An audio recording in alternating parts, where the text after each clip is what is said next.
Welcome back to Just Chattin', and this is the series of videos we do on Thursday and Sunday evenings just for our own entertainment. And in case you hadn't noticed, Audie the bad cat has just popped into my lap. I thought I was actually going to be able to do this video without him, but I guess not. And of course he's beating me with his tail. No. Here. All right, I'm going to put you down. If I don't sort of send the cat off along his way, okay, and he's back, that tail is going to be in my face all throughout this video, which is going to make it extremely hard for me to concentrate, and it's not going to make it all that easy for you to follow what I'm saying. So I guess we're just going to have to sort it out. Yes, we have Audie for all of you Audie fans. Now, one of the reasons that he is so determined to be here with me is because we had a very, I don't want to say sudden, but a drastic cold snap yesterday, today, and I think by the time this airs, Thursday evening, it's going to have warmed up a bit, and it will be warmer over the weekend. But this morning when I got up, it was -8 degrees. And that's Fahrenheit, by the way. It sounds a lot worse when you give it in Celsius. So Audie has been unhappy. He likes the cold. He really does. Don't you? Yes. He comes into my bedroom with me, and I keep one of my windows open year-round. So it'll be -8, and that window is open because I have trouble sleeping in the heat. Just that simple. So the bad cat was all over me last night, even though that window was open, because, well, I guess having the window open is not a big deal when you're a cat and you could just snuggle under the blankets. So that's what he was doing, and now he wants comfort because, as you know, it's my fault when it's cold out. It's my fault when it's raining. It's my fault when it's too dark at night for a cat to go out and play. So, yeah, you're starting to get the picture. Yellow, you're in my way. Okay. Here's the yellow. Trust me, it's yellow. Audie is on top of it, so I can't pull it out to show you. But yellow for Catherine, for Lex's mom, for everyone coping with cancer. We are throwing our very best wishes out to you. And we are going to move forward with the Vanity Fair article we started last time, and we are going to take a look at the second third of that article this evening. And once again, I'm giving you the whole article because I know everyone is talking about it, and not everyone is able to read it for themselves. So we're just going to take a look at the whole thing, so at least we can be up on what everybody else is talking about when we come back.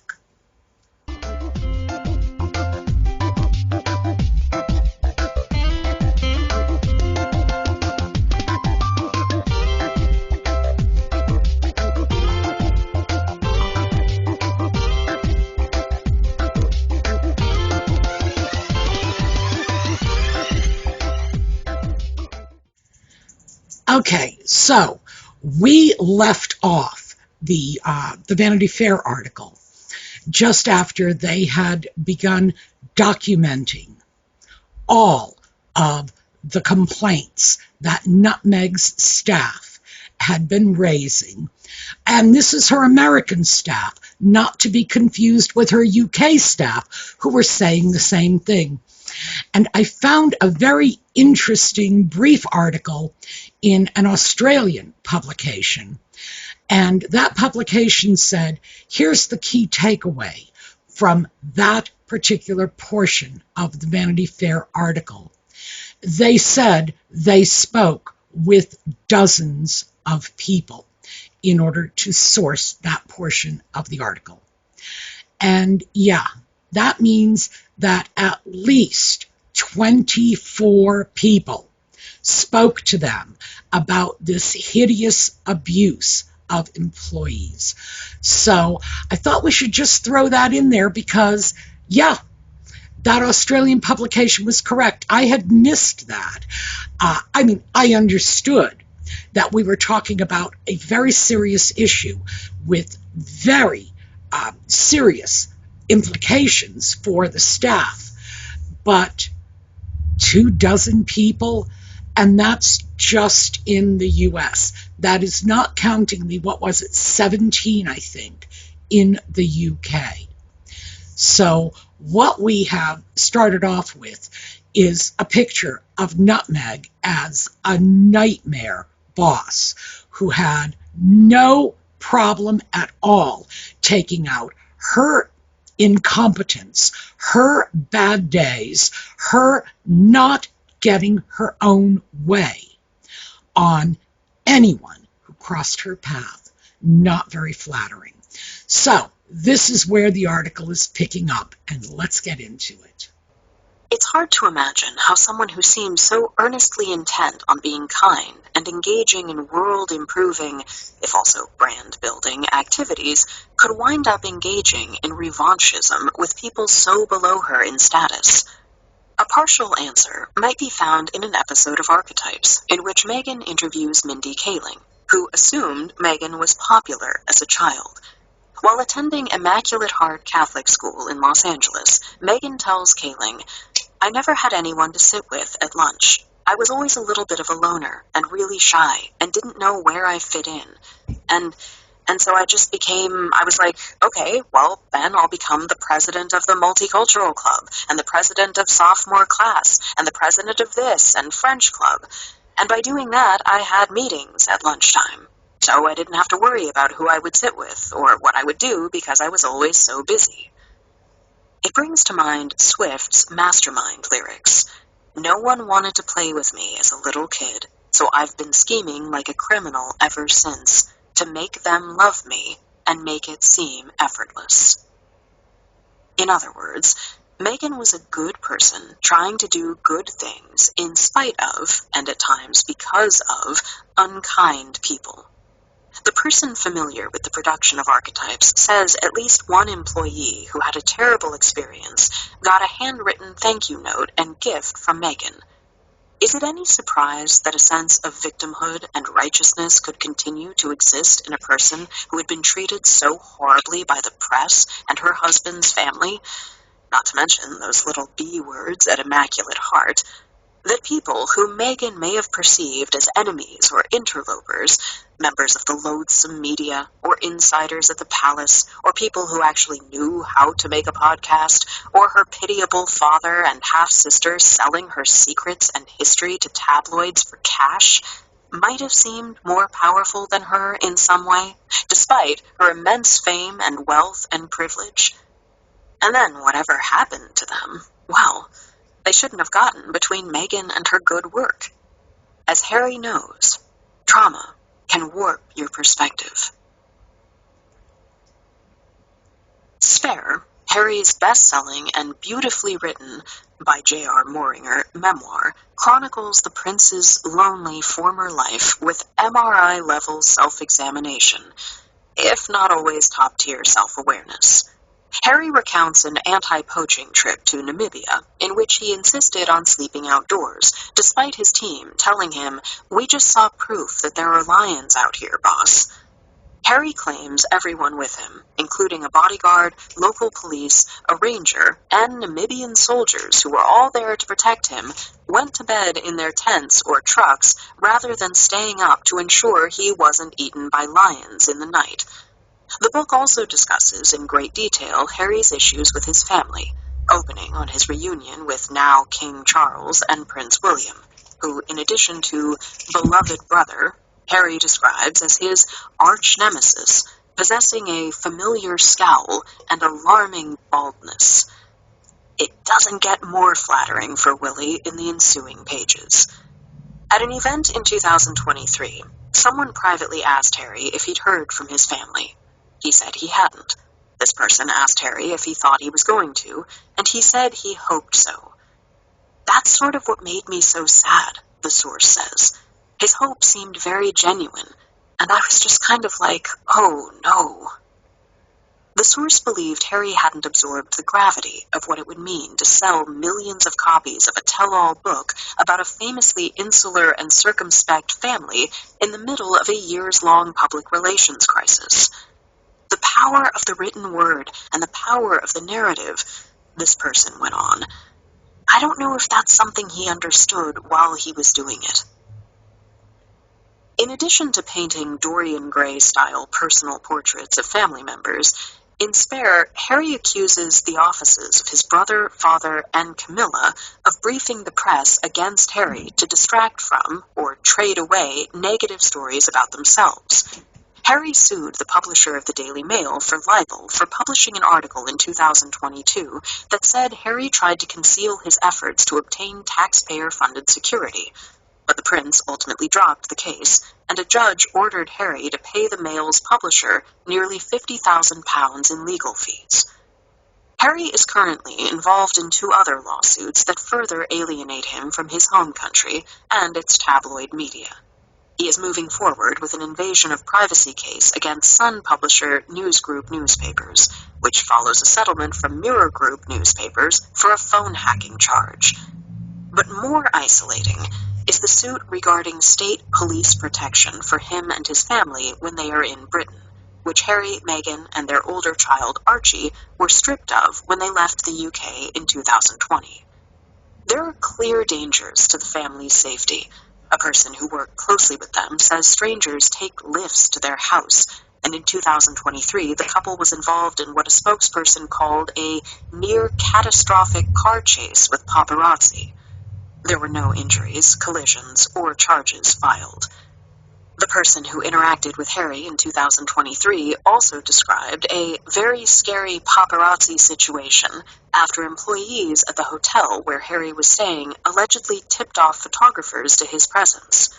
Nevertheless, the High Court in London twice struck down the UK lawsuit.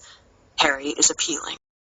So interestingly enough, one of the things that Anna Peel, the author of this article, tries to do is she tries to come up with some explanation for how it is that Nutmeg, the person that the world sees as just, the goddess of sweetness and light, how to reconcile that person with the person who was abusing the staff.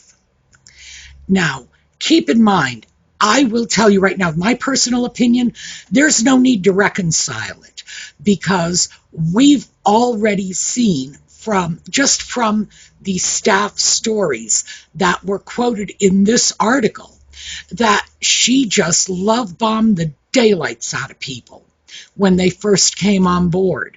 But the minute something went wrong, she tore them apart, which certainly suggests that the fantasy is the love bombing, and the reality, which comes out whenever she's under stress, is the vicious monster slashing at everyone around her. That's the simple explanation. That's the one I favor. But Anna Peel drew a different analysis from this, and she brought it back to the Archetypes podcast, in which Nutmeg told Mindy Kaling that she, Nutmeg, was unpopular in school and had no one to sit with at lunchtime.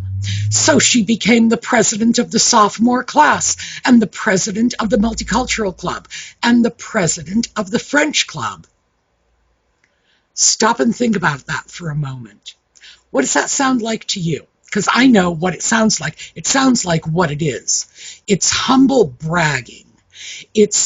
I was just so unpopular that I was the president of the sophomore class and I was the president of the French club. And she doesn't mention that she was one of the homecoming princesses at that same high school.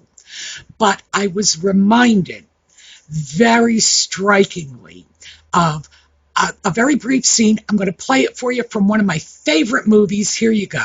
Oh, but it only works if you're popular. Can you imagine an unpopular girl saying, I hardly have any beaux at all? F. Scott Fitzgerald Bernice bobs her hair. And Fitzgerald was, in fact, a great commenter on the hypocrisy and the falsity in the manners of his generation, which was the 1920s and 30s. And this is a perfect example that Bernice's cousin tells her, you have to be able to say, but I hardly have any beaux at all. Because it only works when you're very popular. It's an old ploy, and we know from not just what Nutmeg says and the facts that she was, president of the sophomore class or homecoming princess. We know from her friends, Nanaki Pretty especially, from that period, that she was very popular. She was not sitting alone. This was just, like I say, humble bragging. Look at my great humility, saying that I was humble and no one wanted to be bothered with me. But in reality, look how much I had in my life. Please, we all know that. It's an old story. But I did find that remarkably telling. And then we move off to the sock puppet and his interesting experience in Namibia, where he alleges that his staff left him alone to sleep out in the wilderness when they knew there were lions. Now, to be fair to the staff, if you will recall, those of you who read Spare, Harry also asserted that his mother came to him in the form of a leopard, so maybe they thought it was just Diana out in the woods, perhaps coming to pay her son a visit. The absurdity is obvious. Clearly, the sock puppet is making this up because the staff never would have done that. But that does give you a very good sense of how reliable the sock puppet's recollections, as reported in Spare, may have been. Also, during this section of the article, we have a look at his absurd hope that he will hear from his family. He hopes to hear from them. Of course, he was demanding an apology. He wanted them to apologize to him after he slaughtered his entire family in Spare. Yes, completely out of touch, and the article does point that out, that it never occurred to him there would be ramifications for what he had done. Also, one more little thing that I wanted to point out, because I don't want this to get glossed over. It seemed to be glossed over in the article, that someone had claimed that he was really under threat because people took lifts to his house. I'm pretty sure they're referring to an incident that allegedly took place in Vancouver when someone came to the gates in some kind of hire car. I don't know what it was.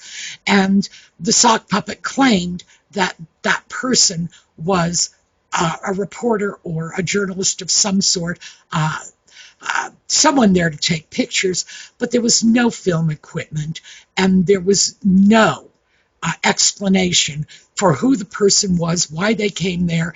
It is entirely possible they were there looking for the rightful owner of this place. Remember, the sock puppet Nutmeg borrowed it from someone else.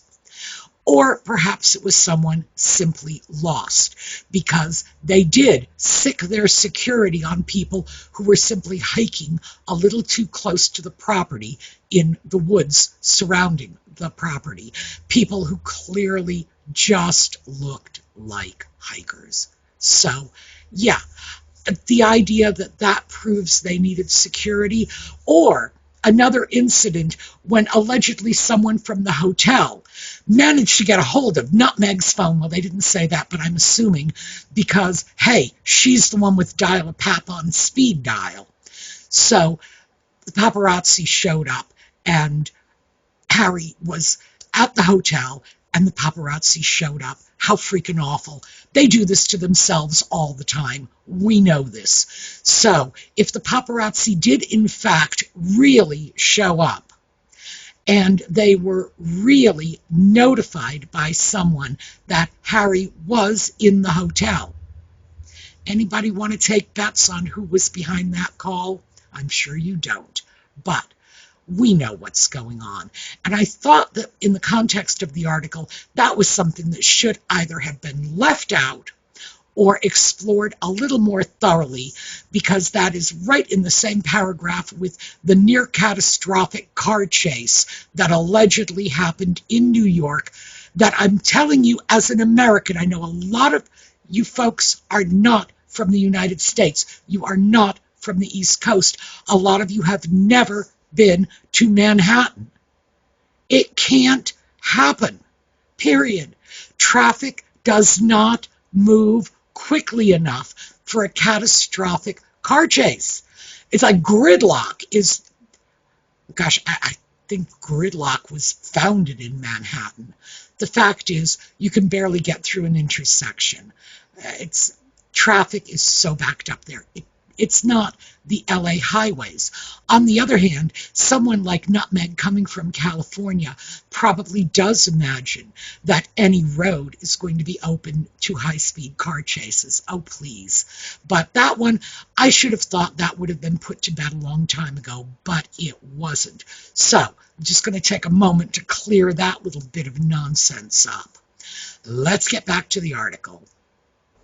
According to someone familiar with Harry and Meghan, the legal case was at least part of the reason Harry didn't attend the June wedding of his longtime friend Hugh Grosvenor, Duke of Westminster. The source says if he'd come back for the event, it could have imperiled his claim that he needs government-funded protection. Well, you were here in May and you were absolutely fine attending a wedding, the source says, imagining the response in court. So I'm sure a lot of the decisions about time in the UK are also being made based on how it looks for the case. Of course, there's also Willie. The source says that after invitations went out, Harry and Grosvenor had a conversation. Vanity Fair has also reported that Harry may not have formally been invited. The source says they discussed Harry's discomfort at the thought of being remired in the familial claustrophobia of Windsor turf. It suddenly becomes all about the brothers, and did they look at each other, and how close were they stood, the source says, which is exactly what happened at Charles's 2023 coronation and their uncle Lord Robert Fellows's funeral in August. You can imagine the Zapruder footage-level scrutiny by the press.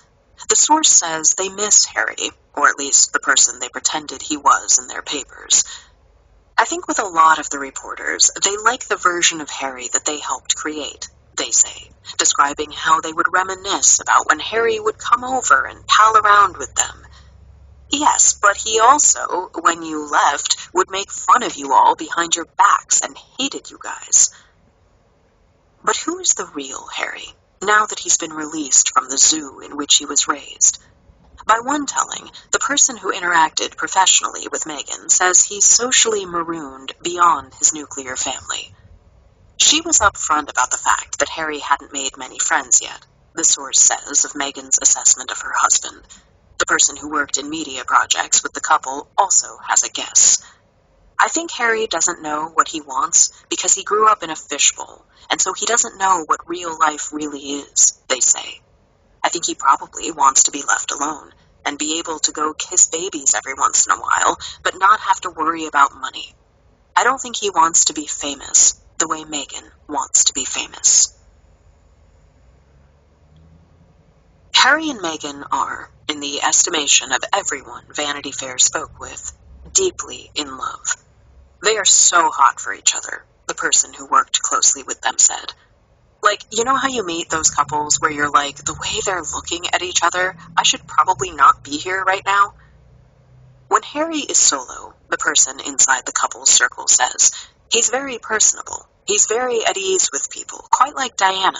He just has this way of, making people feel very comfortable. When he's in public with Meghan, there is a circus, the source says. He's so protective of her because people are so nasty to her. It's a whole different experience. Harry has explicitly drawn parallels between his wife and his late mother. My deepest fear is history repeating itself, Harry wrote in a 2019 statement about Meghan's treatment by the press. I've seen what happens when someone I love is commoditized to the point that they are no longer treated or seen as a real person. I lost my mother, and now I watch my wife falling victim to the same powerful forces. While Harry is vigilant about Meghan's safety, the person who worked closely with them says Meghan's role in their dynamic is caregiver and facilitator. She's the one who makes things happen. Pre-Meghan, says the person familiar with the couple, Harry would just pop in to the palace press office, ask a few questions, and leave, like he was a little bored, but also very keen. It's almost impossible to imagine today's Harry willingly engaging with the media in search of purpose. The source who worked with Harry and Meghan says, I can picture him meeting Meghan and being just a deep breath of like, I've been so exhausted, and you make everything so easy. I don't want to be like, oh, it's an Oedipus thing or whatever, but it kind of feels like she's reparenting him in a way. It's easy to imagine a folie deux emerging from the singular blend of circumstances, a need to believe in each other and the primacy of their relationship in the face of shared trauma and the real obstacles they encountered as they idealistically endeavored to break the wheel, while occasionally breaking the spirits of those tasked with executing their shared vision. You don't tell them no, the person who worked in the couple's media project said. I left because I couldn't live with myself anymore. So here we have a little more of the painting of the sock puppet as this lost, sort of hapless soul. And the fact is that I think they are flattering him a lot more than he deserves. He is a 40-year-old man. If he is still a lost, hapless soul, Bambi out in the wilderness, well, whose fault is that? Clearly, this is a man who has no desire to work, no work ethic. He just wants to come in, glad hand everybody, and then go home and do his own thing. They do mention that he doesn't have friends in California. Not surprising, because, in fact, I think the only reason he had friends in the UK was because of his family connections. I think that was it. I think the title bought him friends. Still. But we also have another little thing that sort of twigs at the back of your head. When someone says that he would chum around with the reporters, and the reporters miss that version of Harry without realizing that even though he was chumming around with them, the minute they left, he was ripping them up and making fun of them behind their backs. So I think, yeah, maybe there's a good reason he doesn't have any friends. You know, not for nothing, but who wants to be friends with someone like that? And here in the U.S., where being the son of the king, or when he was in the UK, he was the grandson of the Queen. That's not going to buy you friends here. It just isn't. Maybe that's why he had a larger social group in the UK than he has in the US. Here, he's nothing but Harry, no matter how much he pretends and postures otherwise. We've also had some references to the Oedipal relationship between Harry and Nutmeg, boy, that one goes without saying. And the fact that they are in some sort of folie deux, which is a shared mental illness state. It's basically a delusion, but two people get roped into it, largely because one person is willing to buy into another person's reality. Well, I think we know who's buying into whose reality in this relationship. But yeah, they are both completely out of touch with reality, and it does not bode well, either for their brand or for their marriage. So what can I say? Let's get back and finish this up. This intra-couple permission to stray from other people's realities may have led to some of the points of contention that people bring up when questioning Meghan's fidelity to emotional truth above literal truth.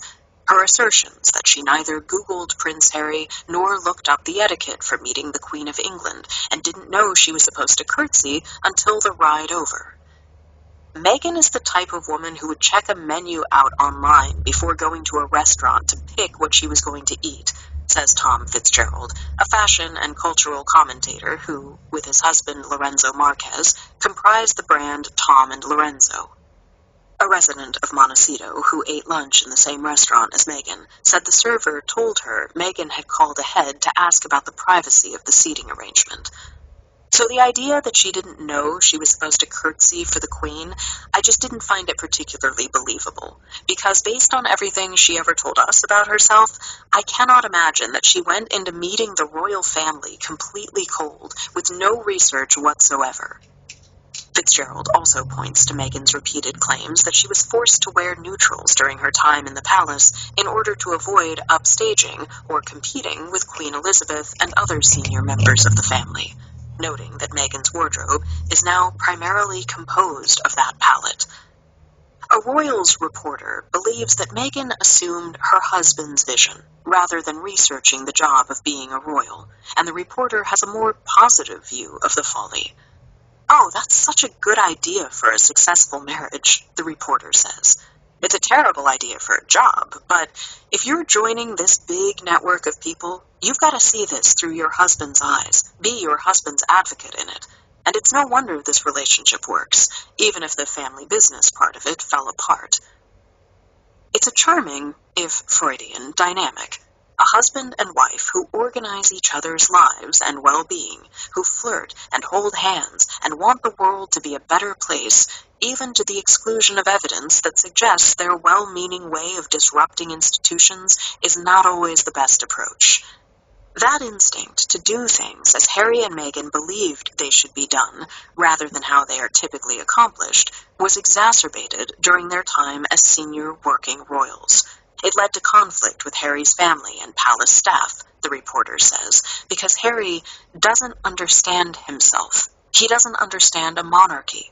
His family didn't do a very good job of inculcating him into the family legend, partially because he didn't care, partially because he was just kind of abandoned at the age of 8. However, the couple's regal charisma, while effortlessly changing the world, has been showcased to great effect on their most successful reimagining of monarchy times Markle, Harry and Meghan's common royal tours to Nigeria in May and Colombia in August. Invictus Games, for sure, is a very clear product, a brand, an organization that Harry spent a decade building, which is why, in many ways, I think the Nigerian tour worked, says Elaine Louis, the celebrity commentator behind Lainey Gossip. When they appear together in non-Invictus circumstances, that's when people are like, I'm not really clear what they're representing here. That's contrasted with an actual royal tour, when individuals are acting on behalf of the sovereignty and its various causes, or, as Louis points to, an independent actor like Angelina Jolie, who went to places like Afghanistan and Ukraine with the backing of the United Nations Refugee Agency. In September, Harry appeared in front of a small group at the United Nations in New York to highlight issues in Lesotho, one of the countries where his charity Steube focuses its efforts. Louis says, she could leverage the history and the reputation of a very established philanthropic organization to say, hey, I'm lending my celebrity to this cause, and in raising this awareness, we can actually attach the effect or the results to the UNHCR. With the gauzier parts of Meghan and Harry's tours, what Harry called the reasons to meet the people at the heart of our work, Louis says the question is how are they helping anyone, and how is Archewell distinguishing itself from any other foundation? After raising more than $13 million in 2021, according to public disclosure forms, the charity grossed $2 million in 2022. The nonprofit has not yet shared its 2023 or 2024 revenue. Yes, it has them as spokespeople, Louis says, But they haven't had yet, because it's still quite new, a track record of being able to make philanthropic achievements independent of the palace. How complete that independence is another point that rankles people about Meghan and Harry. If you still use a title and descend upon Commonwealth or developing countries and let little girls curtsy to you, as one did to Meghan in Colombia, it doesn't seem like you've totally left the monarchy behind. It also doesn't give you a lot of room to critique it. So I think the takeaways from this second third of the article is, one, nutmeg is highly strategic. We know that. Nanaki Pretty, remember we talked about that.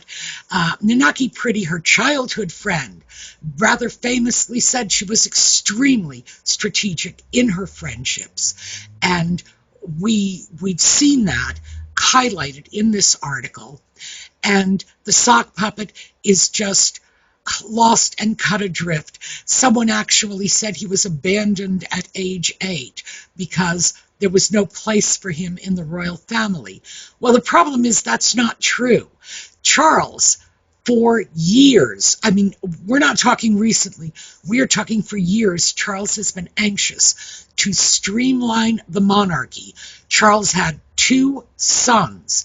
Charles's vision undoubtedly meant that at some point it would be William on the throne, supported by his wife, his children, and his brother's wife and children. And of course, this is long before anybody got a chance to see who that wife would be.